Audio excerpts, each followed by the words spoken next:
Hi guys! Welcome back to my YouTube channel. So for today's video, meron na naman tayong i-food rate. At syempre, nagready na ako ng plato para dun sa tinapay. At ito nga palang aking i-food rate ang strawberry jam or preservative strawberry. Yan, galing po yan sa Baguio at dala yan ng aking pinsan. Yan, strawberry preserve. Kumbaga, meron siya mga buo-buong strawberry sa loob ng bote. So, syempre kailangan may tinapay tayo kasi yun ang gagawin nating palamar, ang strawberry preserve. So, tikman na natin.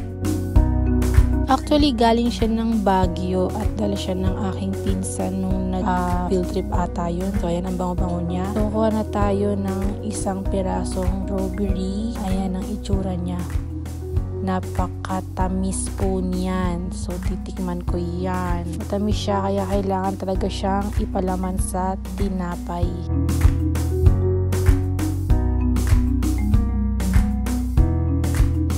At ito nga yung laman niya sa loob ng mga buo-buo pang strawberry. So, medyo maasim na matamis pero okay naman siya. So, kuha na tayo ng tinapay para ipalaman natin yung strawberry jam. So, yung gamit ko nga palang tinapay dyan is pandesal galing ng Pante Manila.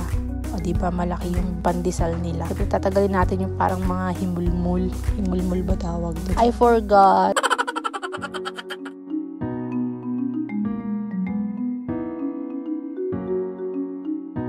Ayan, kung kanina pinapak ko yung strawberry or yung preserve, whatever. So, ipapalaman ko naman siya ngayon sa pandesal. So, kukuha ako ng at least 2 or 3 strawberry.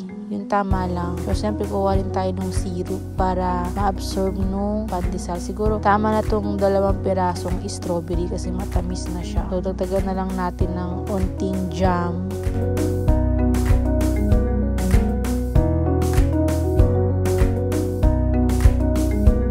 So, this is my first bite. First bite. Ayan, so may nalaglag pang mga tinapay. So, masarap naman siya. Sarap siya. Para siyang talagang strawberry jam nga naman talaga. Kaya lang kasi, may mga buo-buo siyang strawberry. So, makakain mo pa rin ng buo yung strawberry. Unlike yung parang jam talaga na pure na parang tinunaw na strawberry. Pero ito kasi may mga buo-buo pa siya.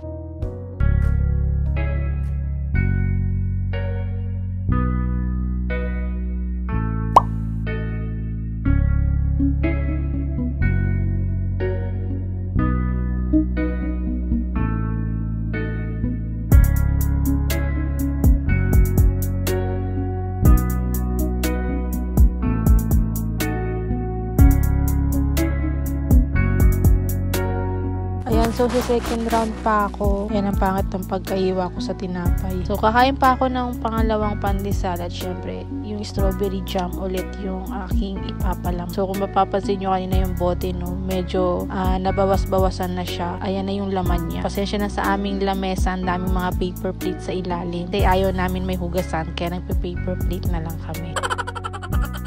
So, ayan siya. Ayan siya pag nilalagay ko sa tinapay. Kitang-kita niyo po yung strawberry, diba? Buong-buo pa siya. Alam ko, pwede rin itong gawin sa mga strawberry milk. Diba? Kung magtitimpla ka ng strawberry milk latte. So, ito siya. Pwede mo siyang ihalo. Lagyan mo siya ng gata. Yung mga napapanood ko sa mga Korean cafe vlog. Ayan, struggle is life. Ayaw niya magpakain. So, 3 strawberry po ang nilagay ko dyan sa aking isang pandesal. Kakainin na ulit natin.